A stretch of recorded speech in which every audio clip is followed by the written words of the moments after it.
The message that changed humanity forever arrived at precisely 900 hours on a quiet Tuesday morning. The United Earth Defense Headquarters buzzed with its usual activity when every screen in the command center suddenly flickered and went dark. Director He-Jin had been reviewing routine reports when it happened. His coffee cup stopped halfway to his lips as the main holographic display burst into life, projecting unfamiliar symbols that twisted and danced in the air before his eyes. The display cast an eerie blue glow across his weathered face, highlighting the deep lines etched by years of service. "Sir, we're detecting an unknown signal."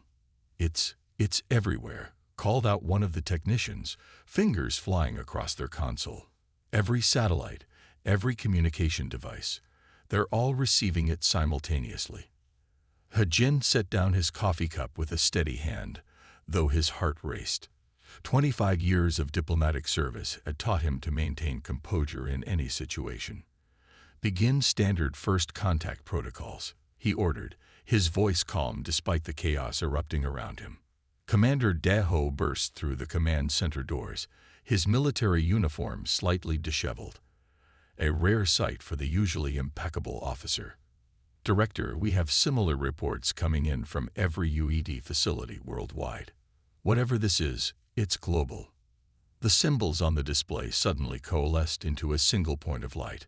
A metallic voice filled the room, speaking in perfect English with an otherworldly resonance that made the hair on everyone's necks stand up.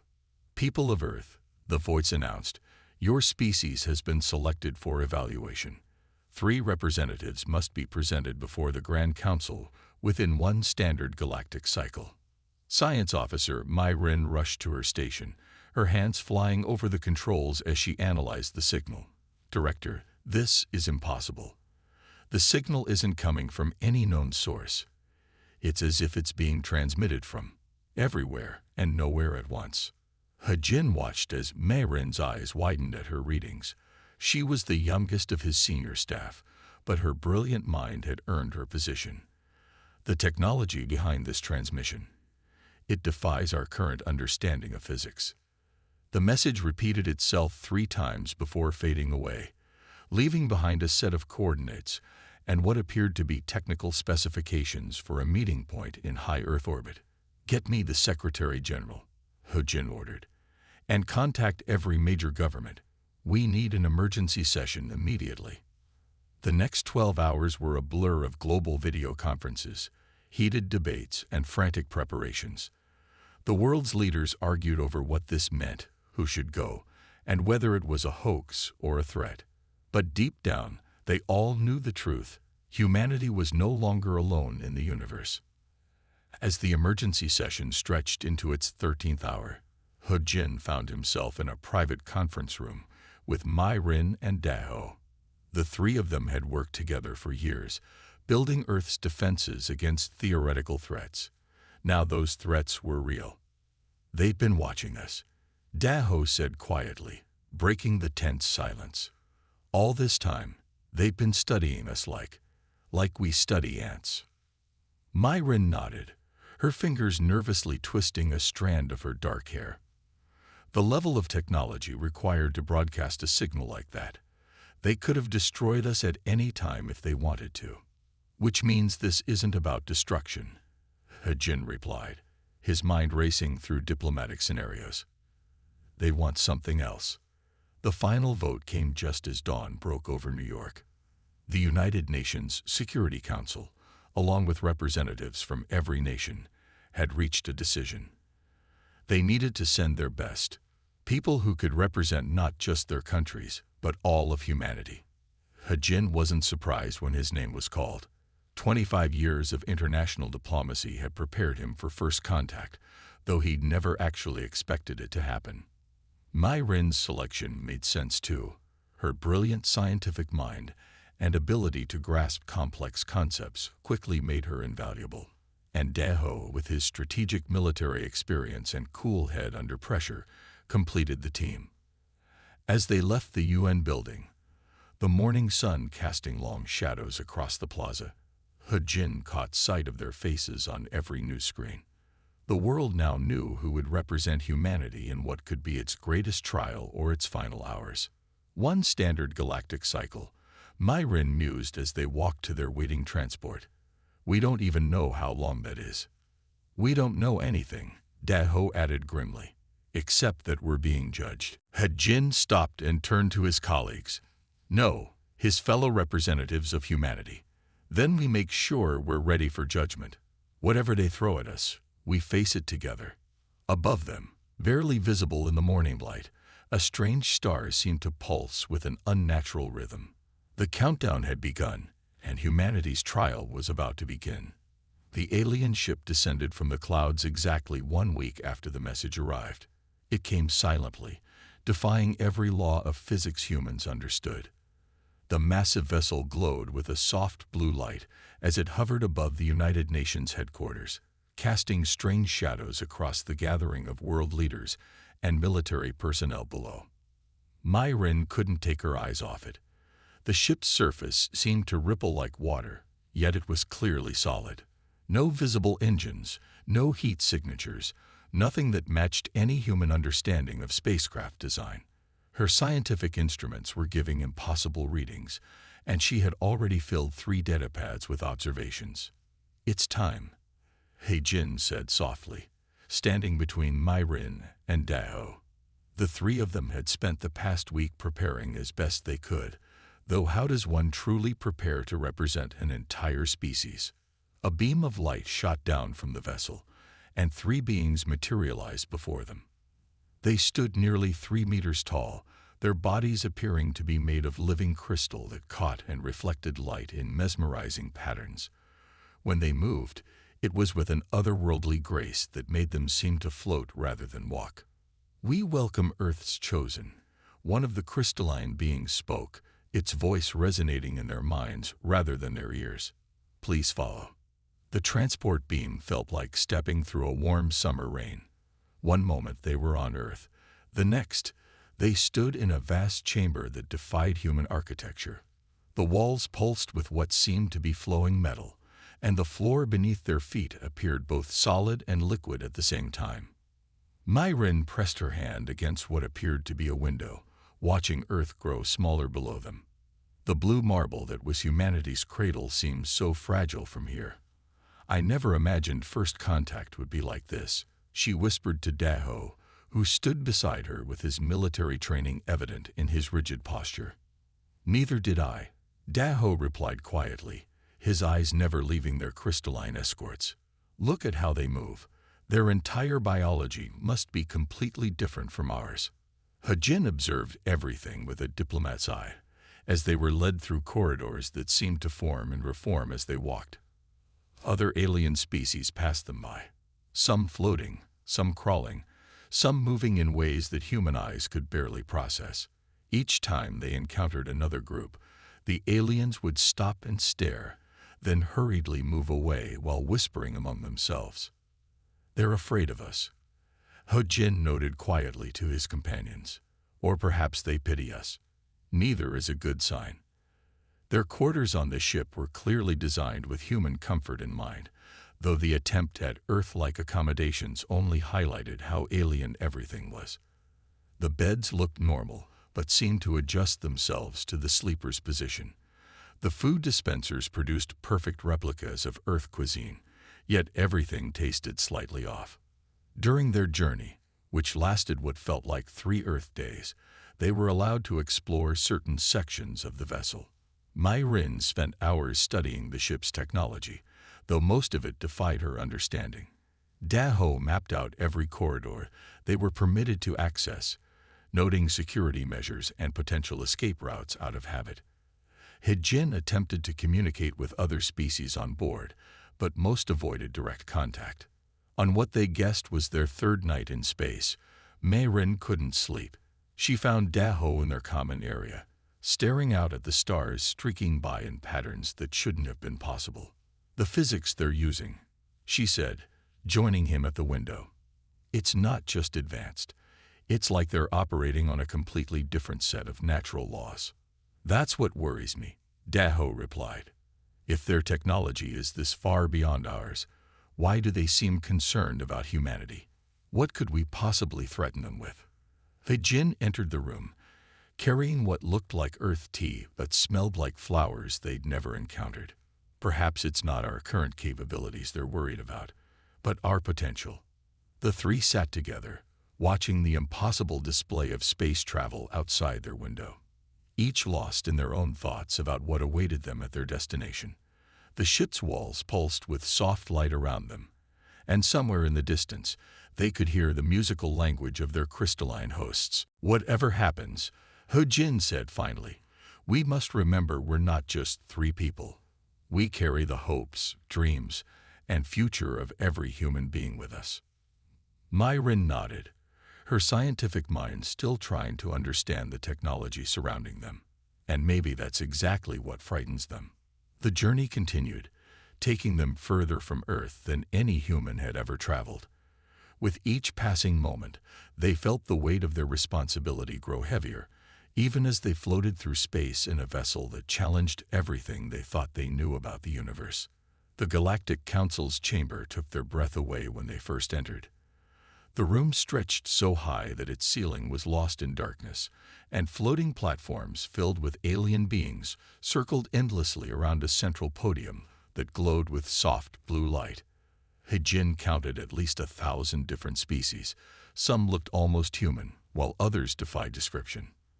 Their crystalline escorts led them to a small platform that detached from the floor and rose into the air, joining the rotating circle of alien representatives.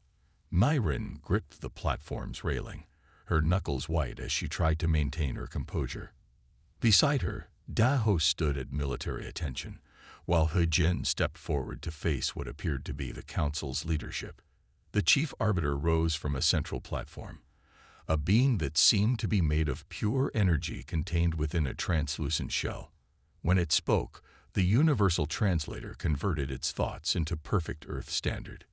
Representatives of Earth, you stand before the Grand Council of Galactic Civilizations. We have monitored your species since you first harnessed fire. Today, you will answer for your development. Screens materialized around the chamber, showing Earth's history. Myrin watched as images of humanity's first steps into space gave way to scenes of warfare. World War I, the Cold War, nuclear tests that scared the planet. In mere centuries, declared a council member whose body seemed to be made of shifting smoke, they have progressed from primitive combustion to quantum manipulation. Their military advancement rate is unprecedented in galactic history. Another counselor, this one appearing as a collection of geometric shapes, added, they created weapons of mass destruction before they left their own atmosphere. They poisoned their oceans before they understood the depths of them. Jin stepped forward to speak, but the Chief Arbiter raised a limb of pure light, silencing him. The displays continued, showing climate change, species extinction, pollution, but Myrin noticed something odd in the way the council members reacted when showing humanity's achievements. When the screens displayed the speed of human technological advancement, from the first airplane to space stations in less than a century, the council members seemed to draw back. When they showed how quickly humans had mastered computers, several species visibly recoiled. Within one planetary rotation around their star, another council member noted, their voice trembling slightly, they went from primitive electronic computers to quantum computing. Their rate of advancement exceeds all known safety parameters. Daho leaned close to Myrin and whispered, they're not angry. They're terrified. She nodded slightly, watching as more evidence was presented. Every human achievement was portrayed as a potential threat. The Internet was described as a dangerous information dissemination system. Human genetic research was labeled as biological warfare potential. Their adaptability exceeds all known species, a crystalline being similar to their escorts announced. They survive in environments that would kill most sentient life. They recover from injuries that would end other species. They learn from their failures instead of being destroyed by them. Jin tried again to speak, but the council continued their litany of accusations. They showed how humans had split the atom, mapped their own genome, created artificial intelligence, all in what the Council considered an impossibly short time. They dream of the stars. The Chief Arbiter's voice resonated through the chamber. They write stories of meeting other civilizations, and in these stories, they often prevail against species far more advanced than themselves. Their imagination itself is a threat. Myrin studied the reactions of other species in the chamber. Some showed clear fear, others fascination. A few seemed to be watching the proceedings with what looked like approval, though it was hard to read alien expressions. "We have calculated their potential growth curve," a being of pure mathematics declared, its form shifting through complex equations. At their current rate of advancement, they will achieve Class 3 civilization status within 2,000 years. This is 10 times faster than any known species. The displays showed humanity's space programs, their probes reaching out into the solar system. They showed human scientists working on fusion power, quantum teleportation, and artificial gravity. With each achievement, the Council's agitation seemed to grow.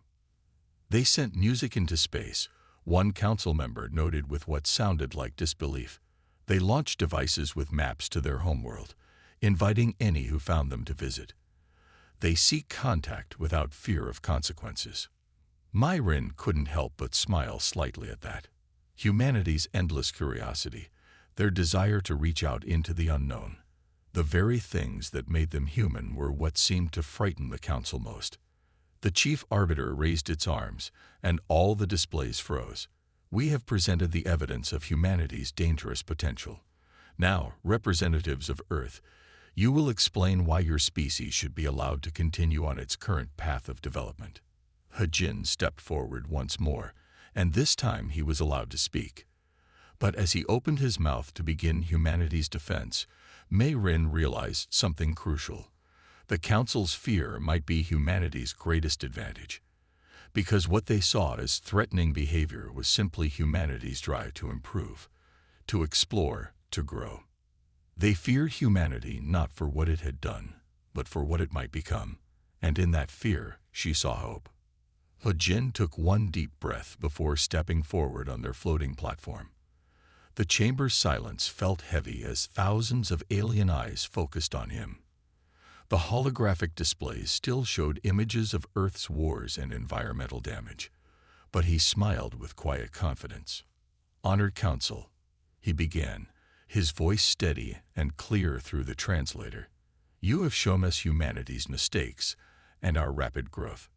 Now, let me show you something else." He gestured, and the displays changed to show the first moon landing. Neil Armstrong's famous words echoed through the chamber. "One small step for man, one giant leap for mankind." This moment, Hajin explained, wasn't about conquering the moon. It was about proving that humans could achieve what seemed impossible. And notice what we did next. We planted not a weapon, but a plaque that reads, "We came in peace for all mankind." The Council stirred as Hajin brought up new images. He showed them how humans had eliminated smallpox, a disease that had killed millions. The displays revealed scientists working together across borders to save lives. "When we faced problems, we solved them," Hajin continued. "When we make mistakes, we learn from them. Yes, we created pollution, but look at what we're doing now." Myrin stepped forward, bringing up data on Earth's environmental restoration projects. "Our technology isn't just for advancement," she explained. "We're using it to heal our world. We've brought species back from extinction. We're cleaning our oceans. We're developing clean energy." Some council members leaned forward with interest as she showed them coral reef restoration projects and the return of animals that had nearly vanished forever. The chamber filled with murmurs as they watched forests regrow where there had been only desert. Daho took his turn, showing not Earth's wars, but its peacekeeping missions. "Yes, we have military power," he acknowledged. "But see how we use it. When natural disasters strike, our soldiers build bridges and rescue survivors. When conflicts arise, we work to maintain peace." The displays showed humanitarian missions, soldiers from different countries working together to help after earthquakes and floods. They showed international space stations where former enemies now worked side by side. Our greatest strength isn't our technology, He-Jin said, stepping forward again. It's our ability to change, to adapt, to become better than we were yesterday. He showed them the Berlin Wall falling, ancient enemies making peace, people from different cultures celebrating together. Then he did something unexpected. He asked for music to be played. Beethoven's Ninth Symphony filled the chamber. Alien representatives shifted in their seats as the music washed over them. He-Jin let it play for a moment before speaking again. This was written by a human who could not hear, he explained. When we face limitations, we don't stop. We create something beautiful from our challenges. Myrin added more examples. Human art from cave paintings to digital creations, literature that imagined better worlds, scientific theories that changed how we saw the universe. The council chamber buzzed with conversation as species shared reactions to these revelations. You fear our potential, Daho said directly to the chief arbiter. But potential can be used for creation as well as destruction. Let me show you something. He brought up images of children from different countries playing together, of scientists from former enemy nations working on cures for diseases, of astronauts helping each other survive in space regardless of their origins. This is who we are, He-Jin concluded. Not just creatures who advance quickly, but beings who learn, who grow, who dream of better tomorrows. Yes, we make mistakes, but we never stop trying to fix them. The chamber fell silent as he showed one final image, Earth at night, seen from space, its lights twinkling like stars. We call that view the city lights of humanity. Each light represents people working, learning, creating, living together. We don't want to conquer the galaxy. We want to add our light to it. Myrin noticed some council members nodding, while others conferred quietly among themselves. The chief arbiter's energy form flickered with what might have been interest or concern. It was hard to tell with a being made of light. You showed us humanity's growth as a warning, He-Jin said. We show it to you as a promise that we can change, adapt, and work with others to build something greater than ourselves. The chamber remained quiet for a long moment after he finished. Then, unexpectedly, music started playing again. But this time it came from one of the alien delegations, their own song joining with the human music still softly playing in the background. The sound was strange but beautiful, and soon other species added their own music to the mix. The chamber filled with an impossible symphony of alien and human music combined. He-Jin, Myrin, and Daho stood together on their platform, watching as their defense of humanity turned into something they never expected. A moment of connection across the stars. The council called for a 3-hour recess after the human delegation's defense. As they returned to their assigned chambers, Myrin couldn't shake the feeling that something wasn't right. The way some council members had reacted to their presentation seemed rehearsed, almost as if they'd seen it all before. While He-Jin and Daho discussed their next steps, Myrin sat quietly with her datapad, something she'd managed to connect to the council's information network during their defense. She had noticed a small glitch in the translation system, a fraction of a second delay that shouldn't have been there. Following this digital thread, she discovered something that made her blood run cold. Stop talking, she suddenly said, her voice barely above a whisper. Her fingers flew across the datapad's surface as she dug deeper into the council's archives. Something's very wrong here. He-Jin and Daho moved closer, watching as streams of alien text scrolled across her screen. Her hands were shaking slightly as she translated the information. This isn't a trial, she finally said, looking up at her colleagues with wide eyes. It's a culling. They've done this before, hundreds of times. She showed them the records she'd found. Species after species had stood where they stood, presented their cases just as humanity had done. The council's accusations were always the same. Too rapid advancement, too much potential, too dangerous to be allowed free development. Look at this, she pointed to a list of civilizations. The Centauri, the Nexians, the Vega Collective. All of them underwent trials in the last 1,000 years, and after they failed. He-Jin leaned in closer, his diplomatic training helping him mask the horror on his face. They were contained, he said quietly, reading the data. Restricted to development zones. Their technology was limited, their expansion controlled. But why? Daho asked, his military mind already calculating possibilities. Why go through this elaborate process?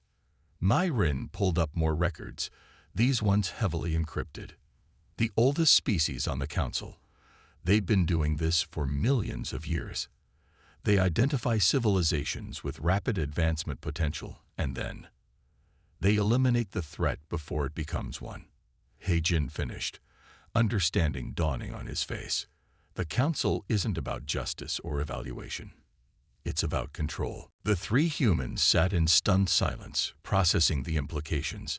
Their private chamber, which had seemed comfortable before, now felt like a prison cell. There's more, Myrin said, her voice trembling slightly. The species that pass their trials. They're the ones that agree to join the Council's control system. They become part of the machinery that suppresses other civilizations. Daho stood up and began pacing, his military training kicking in. So our choices are to either become their enforcers or be controlled ourselves. No wonder some of the council members looked at us with pity. Wait, He-Jin said suddenly, moving to look at Myrin's datapad. Show me the records of the last 100 trials. As they scrolled through the data, a pattern emerged. The trials had been happening more frequently, and the council's methods had become more aggressive. They're scared, He-Jin realized. Not just of us, but of something larger. The pace of advancement across the galaxy is increasing. They're losing control. Myrin nodded, pulling up more data. Look at these technological progression charts. More and more species are developing faster than their traditional models predict. Humanity isn't an anomaly. We're part of a trend. A trend they're desperately trying to stop. Daho added, understanding filling his eyes. The ancient species at the top, they're trying to maintain their power by preventing anyone else from reaching their level. Myrin discovered something else in the data, records of resistance, small groups of species who had tried to fight back against the Council's control. Most had failed, but their attempts had left cracks in the system. We have to tell everyone, she said, looking up at her colleagues. Not just Earth, all the species out there who don't know what this really is. He-Jin raised his hand cautiously. We need to be smart about this. If we reveal what we know too soon, they'll simply condemn us immediately. We need allies. Some of those council members, Daho said thoughtfully, the ones who seemed interested in our defense, they might be from newer species. They might not know the full truth either. The three humans looked at each other, the weight of their discovery heavy in the air between them. They had come to defend humanity, but now they found themselves at the center of something much larger, a system of galactic control that had existed for millions of years. When we go back in there, He-Jin said quietly, we're not just defending Earth anymore. We're fighting for every species that's ever been suppressed, controlled, or limited by their fear. Myrin nodded, still scrolling through the data, saving as much as she could. We need to be careful about how we use this information.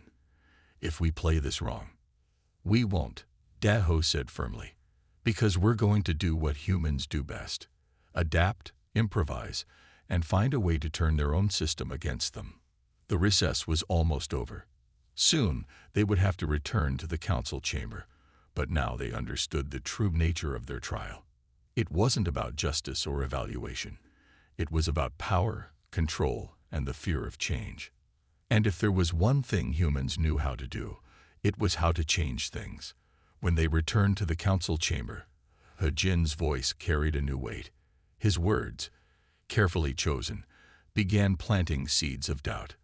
Without directly revealing what they knew, he spoke of growth, of change, and of the natural right of all species to develop at their own pace.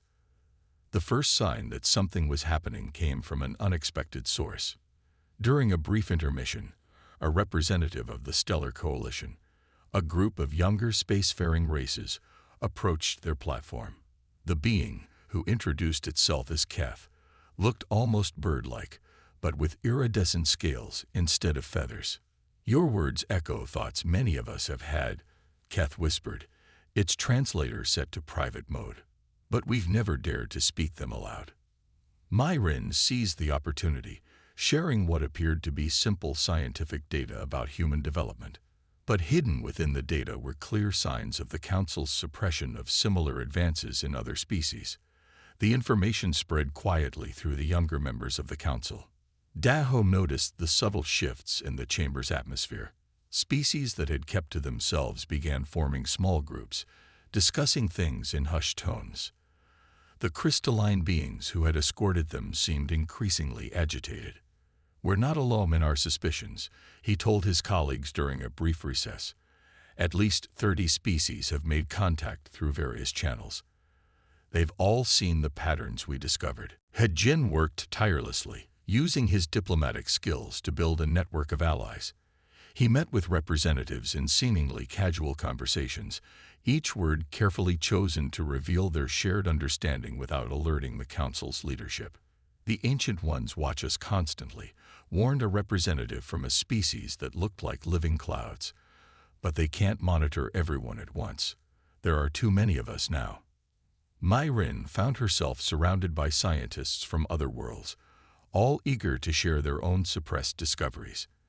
In quiet corners of the station, she learned of technologies that had been deemed too dangerous by the Council, innovations that could have transformed lives across the galaxy.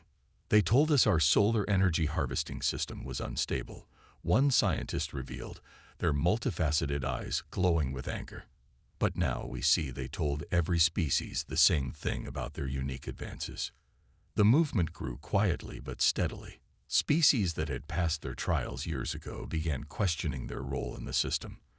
Those currently under evaluation started sharing information about their own experiences. Daho organized their allies with military precision, creating secure communication channels and establishing a structure for their growing resistance. "If we move too quickly, they'll shut us down," he warned. "If we move too slowly, they'll pick us off one by one." The turning point came when a member of the Council's inner circle, one of the ancient species, approached Hojin privately. The being, ancient beyond human comprehension, seemed troubled. "We created this system to prevent chaos," it admitted. "But perhaps we have instead prevented growth. Your species has made us question our methods." Word of this conversation spread rapidly through their network. More Council members began openly questioning the trial process. Species that had been silent for millennia started speaking up. Myrin discovered something else in her continued research, evidence that the Council's suppression of advancement had actually made the galaxy more unstable, not less. She shared this data through their network, and the impact was immediate. "They've been lying to us all," Keth announced in a closed session of younger species. "Not just about technology, but about our very nature as evolving beings." The rebellion wasn't fought with weapons, but with information, with questions, with the simple act of species coming together to share their stories and their dreams. The Council's carefully maintained system of control began showing cracks. But Jin worked to keep the movement focused and peaceful. "We're not here to destroy the Council," he reminded their allies. "We're here to transform it into what it should have been all along, a true gathering of equals." The chamber's atmosphere had changed dramatically. Where once species sat in isolated groups, now there was movement, interaction, sharing. The ancient members of the Council watched with a mixture of concern and, in some cases, relief. "Perhaps this is the very evolution we have feared," one of them admitted during a public session. "Not the advancement of weapons or technology, but the growth of understanding between species."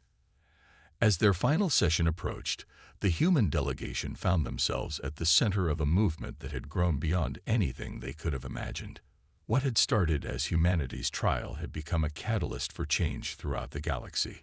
Whatever happens tomorrow, Myrin said to their allies, remember that no species grows alone. We advance together, or not at all. The council chamber buzzed with energy as species after species stood up, ready to demand a new way forward. The trial of humanity had become something much more. It had become the moment when the galaxy's younger species finally found their voice. And as He-Jin prepared his final speech, he knew that win or lose, the council would never be the same again. The very thing they had feared, rapid, transformative change, had come not through technology or weapons, but through the simple act of different species learning to trust and support each other. The revolution they had sparked wasn't just for humanity anymore. It was for every species that had ever looked up at the stars and dreamed of something more. The final day arrived with an energy that seemed to make the very station hum. The council chamber, usually arranged in strict hierarchical order, had transformed overnight. Species that once kept to their assigned places now stood together. Platforms shifted and merged, creating new patterns of unity that had never been seen before. He-Jin stepped onto the central platform, flanked by Myrin and Daho. Below and around them, hundreds of species watched in anticipation. The ancient council members sat in their elevated positions, but their usual air of absolute authority had diminished. We stand before you not as defendants, but as members of a galaxy filled with potential. He-Jin began, his voice clear and strong. We don't ask for permission to grow. We ask for partnership in building a better future for all species. The chamber erupted in sounds of agreement. Everything from crystalline chimes to deep rumbles. Species that had passed their trials years ago stood alongside those currently under evaluation. The council's unity cracked visibly as several of its eldest members rose in protest, while others nodded in approval. For too long, He-Jin continued, we have been told that rapid advancement threatens galactic peace. But look around this chamber now. Look at how many species have come together, sharing ideas, building trust. This is what real peace looks like.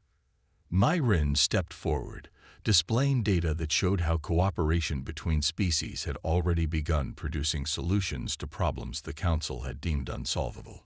When we share our knowledge, when we grow together, we don't just advance, we thrive. Daho presented evidence of how species working together had actually prevented conflicts that the Council's system of suppression had failed to address. True security comes not from control, but from understanding and mutual support. The Chief Arbiter's form flickered as it spoke. You challenged the system that has maintained peace for millions of years. What would you propose in its place? A true coalition, He-Jin answered. Not one that fears change, but one that guides it. Not one that suppresses growth, but one that nurtures it. Not one that judges, but one that supports. Support came from unexpected places. One of the eldest council members, a being so ancient its original form had been forgotten, moved its platform to join the humans. Perhaps it said, its voice resonating through the chamber, it is we who have failed to evolve. The chamber erupted in discussion. Species that had been silent for generations found their voices. The carefully maintained order of the council chamber dissolved into something new, chaotic yet filled with possibility. We propose a new charter, He-Jin declared above the noise. One written not by the few for the many, but by all species together. One that recognizes that diversity, in development, in culture, in ways of thinking, is not a threat, but our greatest strength. The vote, when it came, wasn't even close. Species after species chose to support the new vision. The old council system crumbled not through force, but through the simple power of unity and hope. As the new charter was being drafted, Myrin stood with Keth and other scientists, already sharing ideas that had been suppressed for centuries. Daho worked with representatives from various species to establish new protocols for peaceful cooperation. He-Jin moved among them all, helping to shape the new coalition's framework. The journey back to Earth felt different. Their ship now carried representatives from dozens of species, all eager to establish direct relations with humanity. As they approached their solar system, Mayrin stood at the same window where she had watched Earth disappear days before. "We came here as defendants," she said softly to her colleagues, "but we're going home as equals. More than that, we're going home as part of something greater than ourselves." Dahom nodded, watching Earth grow larger in the viewport. "And we did it not through force or fear, but through the very things they were afraid of. Our ability to adapt, to change, to bring people together. That's what they never understood." Heijin added, "The real power of humanity isn't in our technology or our rate of advancement. It's in our ability to imagine a better future and work with others to create it." As they prepared for landing, alerts came in from across the galaxy. Species that had been isolated for millennia were making contact. Ancient technologies were being shared and improved upon. The age of suppression was ending, replaced by an era of cooperation and growth. Earth's lights came into view, twinkling like stars.